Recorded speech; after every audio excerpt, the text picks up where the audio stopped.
que debería ser el primero de la prueba, y la capacidad es la merma, que debería ser la menor.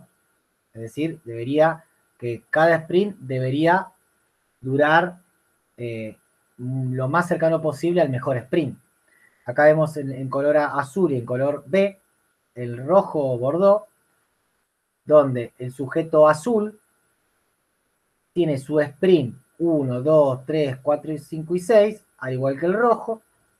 El azul, su primer sprint tarda 4:20 segundos y su último sprint tarda más cerca de los 4:30 segundos.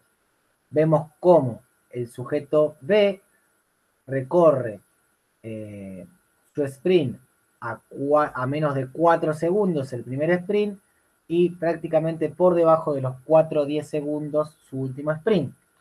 Lo que estamos viendo acá es que el sujeto B tiene una gran potencia del sistema, es decir, una gran expresión máxima, pero a medida que se repiten los sprints, pierde mucho más rendimiento a diferencia del A, que no merma tanto su rendimiento. Ahora les pregunto a ustedes y los invito a participar, ¿con qué tipo de jugador se quedarían? ¿Con el jugador A o el jugador B? El jugador A, evidentemente, tiene una máxima expresión de sprint, mucho mejor que el jugador A, el jugador B es más que el jugador A, y a su vez el jugador A aparentemente tiene mayor capacidad que el jugador B. Estamos hablando en este caso de deportes de conjunto. ¿Con qué deportistas se quedarían? ¿Con el A o con el B? ¿Y por qué? ¿Quién se anima a participar? Chan. Vamos, vale todo.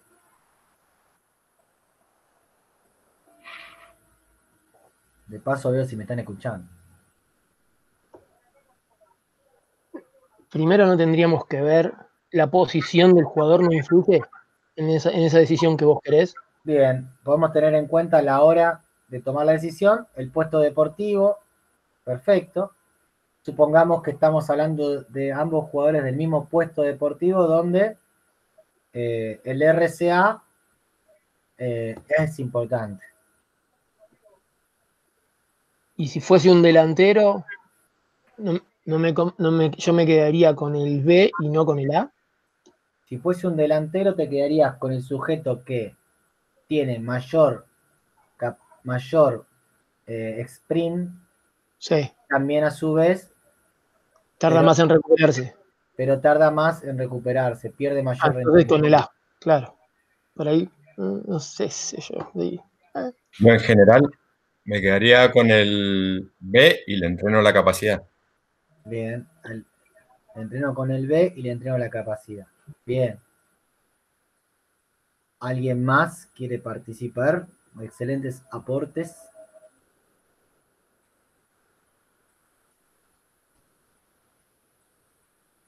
Buenísimos. Bueno, ahora, de nada me sirve la capacidad si en ningún momento soy más rápido que mi rival. Es decir, el sujeto A en ningún momento supera al sujeto B. ¿Se comprende? Es decir, el sujeto A nunca va a llegar antes que el sujeto B. Independientemente que su rendimiento merme menos, en ningún momento va a superar en velocidad al sujeto, al rival. Entonces, acá hay que poner en la balanza lo siguiente. De nada me sirve tener capacidad si no logro la capacidad de sprint que debe tener en ese deporte. Entonces tendríamos que preguntarnos cuáles son los valores de sprint óptimos en mi deporte, en mi puesto, como salió el tema, y a partir de ahí tomar decisiones. ¿Dónde? ¿Qué quiero? Quiero alcanzar los niveles óptimos y una vez que alcanzo los niveles óptimos, ahí recién pensar en capacidad. Porque de nada me sirve la capacidad si en ningún momento le gano al otro en velocidad. ¿Se comprende? Entonces, ese es el análisis a tener en cuenta.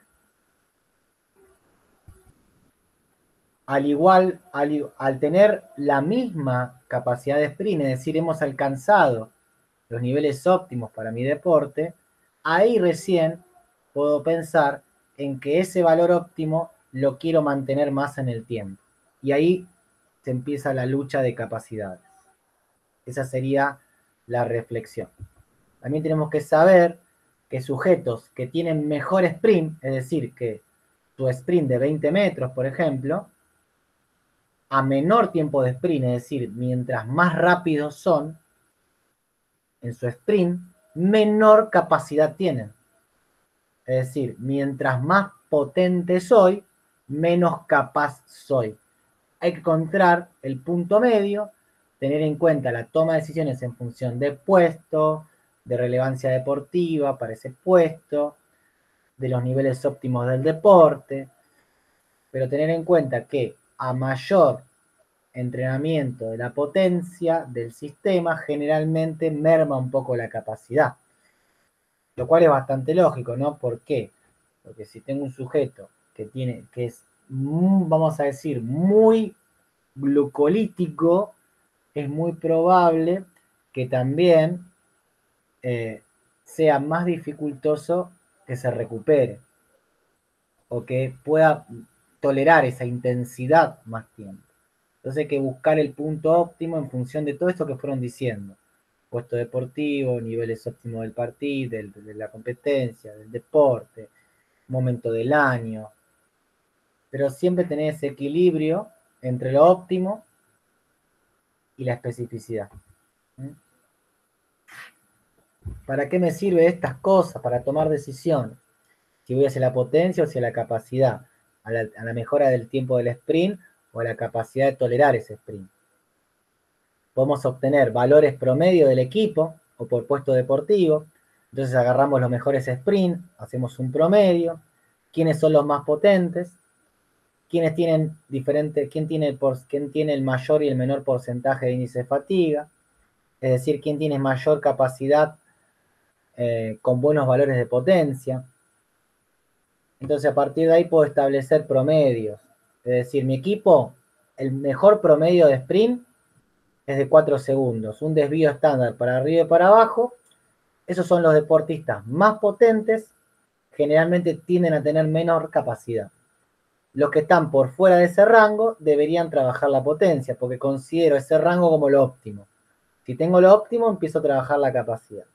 Si no tengo lo óptimo, trato de mejorar los tiempos de sprint, que sería un trabajo más orientado a la velocidad, a la agilidad. Y los trabajos de capacidad serían más propios del RCA y de la resistencia.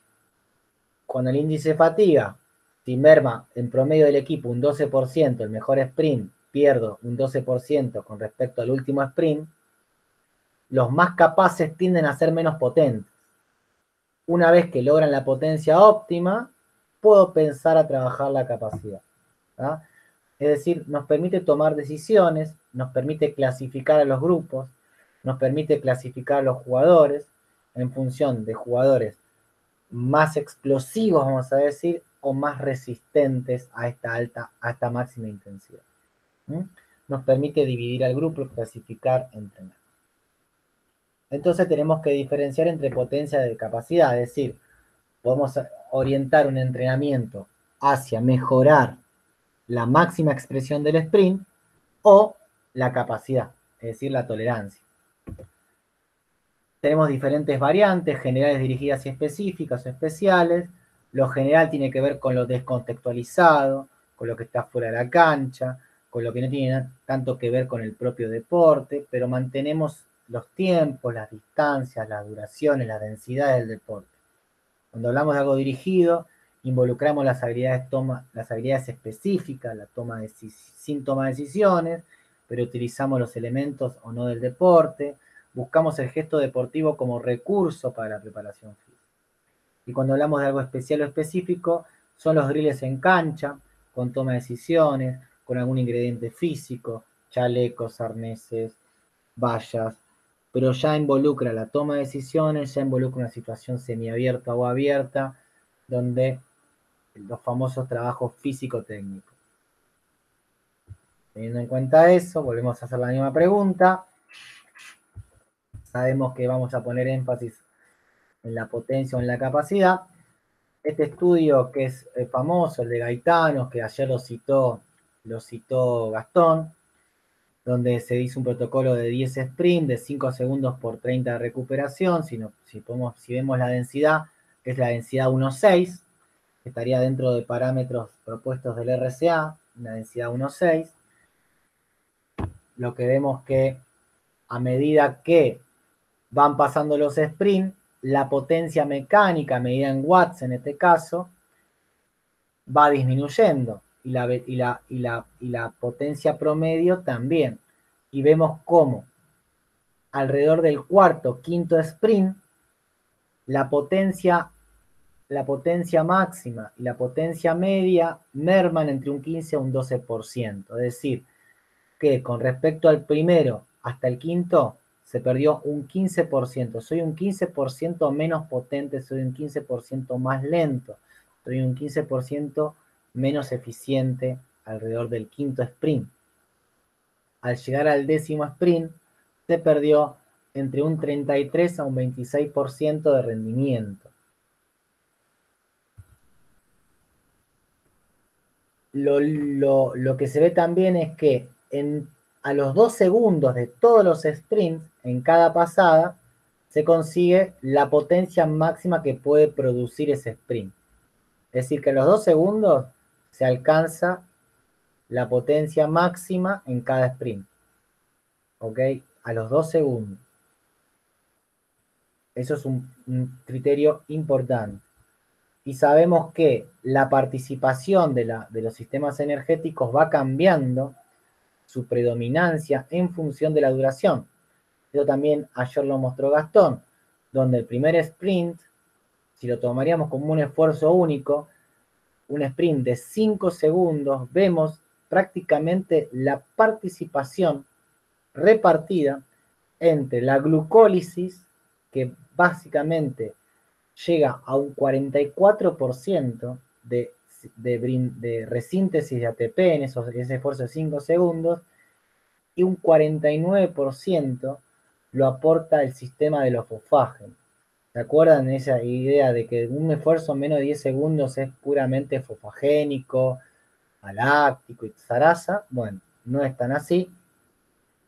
Y vemos cómo en el décimo sprint, cómo aumenta significativamente la participación del sistema de los fosfágenos, pero ya sabemos que esto prima predominantemente por la paradoja metabólica de la fosfocreatina o el Schatten de fosfocreatina, donde la principal forma de resíntesis de ATP, PC, es a partir de la mitocondria, que le brinda el fósforo inorgánico a la creatina para resintetizar nuevamente la fosfocreatina.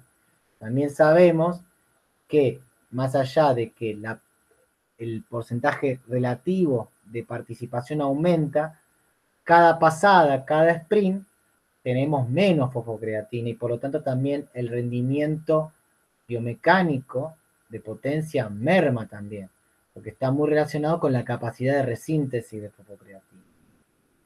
Entonces, cada sprint tenemos menos fosfocreatina, pero cada sprint tenemos mayor participación de la vía mitocondrial oxidativa. Esto genera un estrés oxidativo que a la larga se transforma en una mejora del perfil oxidativo.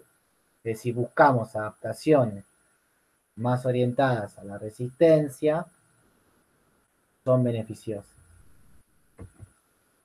Como primera conclusión, para trabajar la máxima expresión, velocidad-agilidad, deberíamos hacer pocas repeticiones, no más de 4, y cercanas a los 2 segundos, donde ahí se produce la mayor expresión. Es decir, si yo quiero mejorar el sprint, debería trabajar con poco volumen, con recuperaciones completas y con cortas duraciones, si yo quiero mejorar la potencia del sistema.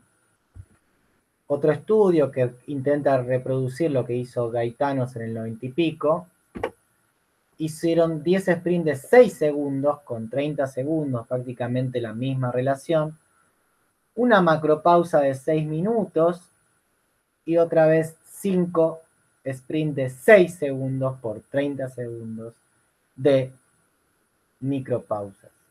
Vemos acá cómo la potencia máxima desde el primer sprint al quinto sprint merma un 15%, algo parecido a lo que sucedía en Gaetanos, y que al finalizar los 10 sprints, algo parecido también, un 25%, es decir, que 10 sprints de 6 segundos por 30 me genera una merma del rendimiento en un 25%.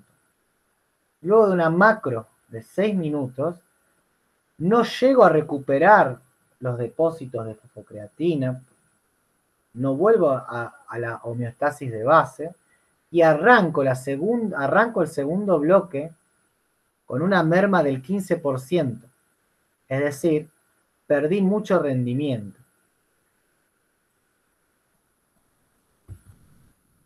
Entonces, como segunda conclusión, parece ser que los trabajos de 6 segundos all out, entre 4 a 10 repeticiones, perdemos entre 15 a 25% de rendimiento. Y que una macro larga de 6 minutos, completa, no permite recuperar el nivel de inicio, empezando con un 15%, es decir, que corro un 15% menos, más lento. Por lo tanto, no estoy trabajando la máxima expresión de mi sprint. No estaría trabajando mi capacidad de sprint. Debemos acortar las series si nuestro trabajo es trabajar la máxima expresión, la velocidad y la agilidad. Y como máximo tolerar un 15% de la merma del rendimiento. Es decir, cuando mi sprint cayó un 15%, debería cortar el entrenamiento de hacer una macropausa para intentar un segundo bloque con la menor merma de rendimiento posible. Otro estudio donde se comparó un protocolo de 16 sprints de 5 por 24 versus 4 sprints de 20 por 120 segundos, es decir, un RCA versus un SIT. Y lo que vemos es que a medida que acortamos la duración del sprint, desde el punto de vista cardiovascular, desde el punto de vista mecánico, desde el punto de vista de la fatiga neuromuscular, termina siendo mucho más eficiente a la hora de tomar como decisión trabajar la resistencia, la capacidad. La reducción del trabajo pause, de los intervalos de trabajo, pueden ser una buena estrategia, una mejor estrategia para facilitar la aplicación de otros protocolos mucho más largos e intensos. Es decir, que yo puedo hacer una progresión si el día de mañana quiero provocar o utilizar protocolos tal vez más inespecíficos como un SIT, pero también podemos interpretar que a medida que vamos acortando los trabajos, a medida que el tiempo de esfuerzo es menor, también logro menor fatiga residual, que me permite mantener más tiempo el trabajo, sobre todo para trabajar el componente de capacidad. Como tercera conclusión, parece ser que acortando los periodos de trabajo podemos mantener más tiempo el rendimiento. Mientras más corto es el tiempo de trabajo, mientras más cortito es el tiempo de trabajo, más tiempo puedo mantener la intensidad. Otra aplicación práctica en este estudio que surge es que lo que se hizo fue comparar igualando el volumen de trabajo total, es decir, los tres grupos hicieron 600 metros de volumen, nada más que un grupo lo hizo en 15 pasadas de 40 metros, otro lo hizo en 20 pasadas de 30 metros y el otro hizo en 40 pasadas de 15 metros. El volumen fue el mismo, 600 metros da como total. La diferencia es que no tardás lo mismo en correr 40 metros que en correr 15. La duración del intervalo es distinta. Y siempre se dio una micropausa de 30 segundos. ¿Qué pasó? Generalmente los promedios daban lo siguiente. El primer sprint de 15 por 40 metros rondaba los 5 segundos y terminaba en 6 segundos, básicamente. Había un ratio siempre con micropausas de 30 segundos, es decir, una micropausa estándar. El ratio de pausa, trabajo-pausa, era 1,6, lo que provocaba una merma del 10% del rendimiento. Es decir, se perdía en esos 10 sprints, se perdía 10% de rendimiento en un ratio de 1,6, 1,5. Cuando se corrían 30 metros, obviamente tardaba menos, 4,4 segundos a 4,6, donde el ratio era mayor, tardaba menos, misma micropausa, el trabajo pausa era mayor, 1,7, donde la merma era de 5%. Y cuando el tramo era más corto, donde los tramos duraban menos de 3 segundos en recorrerse, el ratio 1,10, prácticamente no había diferencias entre el primero y el último sprint.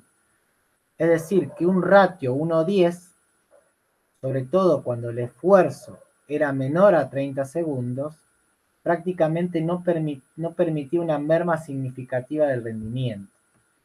Entonces, para trabajar la capacidad, la pérdida de potencia, según Gaetanos, Villanueva, no debería ser superior al 25%. Pero para trabajar la potencia no debería mermar un 15 o un 10%. Como cuarta conclusión, al igualar el volumen, 600 metros, parece ser que acortando los periodos de trabajo a menos de 3 segundos, podemos mantener más tiempo el rendimiento prácticamente sin mermar el rendimiento, donde diferentes relaciones de trabajo, aparentemente para trabajar la máxima expresión del sprint durante mucho tiempo, sería la relación 1,10, con esfuerzos menores a 3 segundos. Y como máximo 1,5, podríamos pensar en esfuerzos que no duren más de 5 segundos. Pero no pasar de 5 a 10 sprints por bloque de trabajo, sumando el resto de las conclusiones. Y por último, ¿qué pasa con el tema de la pausa? Acá se comparó, siempre manteniendo el ratio 1,10, siempre el ratio 1,10, por cada segundo de trabajo se descansaba 10 segundos en diferentes protocolos, 22 por 15, 13 por 30 y 8 por 50, es decir, esas distancias para poder mantener el ratio 1,10, y se comparó lo que pasaba cuando se hacía pausa activa y pausa pasiva. Vemos acá que en 15 metros los promedios de duración del sprint era de 2,6 segundos, cuando corrían 30 metros se tardaba 4,5 segundos, y cuando se corría 50 metros, 1,2 segundos, y eso siempre se le daba 10 veces el tiempo de pausa. Cuando se evaluó la pausa activa y pasiva, donde se tardaba aproximadamente 7 segundos y se terminó en 7,6 segundos el último sprint, independientemente de la pausa activa o pasiva, no hubo diferencias significativas. Es decir, era indistinto si era pausa activa o pausa pasiva. La merma del rendimiento en un esfuerzo que duraba 7 segundos y se daba 10 veces la pausa, aproximadamente a 70 segundos, 1 minuto 10, mermaba 5% independientemente si era la pausa activa o pasiva. Lo mismo pasó con el protocolo de 30 metros, donde se duraba de 4,5 a 4,7, mermó 4%, independientemente si la pausa era activa o pasiva, y el ratio siempre fue 1,10, es decir, aproximadamente se daba entre 40 y 50 segundos. Y cuando el esfuerzo era el más cortito, prácticamente no había diferencias entre el primero y el último sprint, independientemente si era pausa activa o pasiva. En esfuerzo menos de 3 segundos con ratios de 1:10 no había diferencias significativas. Entonces, el tipo de pausa no generó cambios significativos. El ratio es lo más importante. El ratio no es lo más importante, sino la duración del esfuerzo, o load, que debería ser entre 3 a 7 segundos, y luego lo más importante es la densidad. Es decir, con densidades 1:10 a 1:6 estaríamos trabajando en mejores condiciones la máxima expresión, y entre densidades de 1:3 a 1:6 estaría más orientado a la capacidad o propiamente a la resistencia a spin acumulados, permitiendo solamente una merma hasta el 25% de rendimiento, y cuando hablamos de potencia nos permitiríamos entre un 10 a un 15%, trabajando con densidades que van de 1:6, 1:7 a 1:10 en los ratios, con esfuerzos que no deberían superar los 7 segundos. Bien, y acá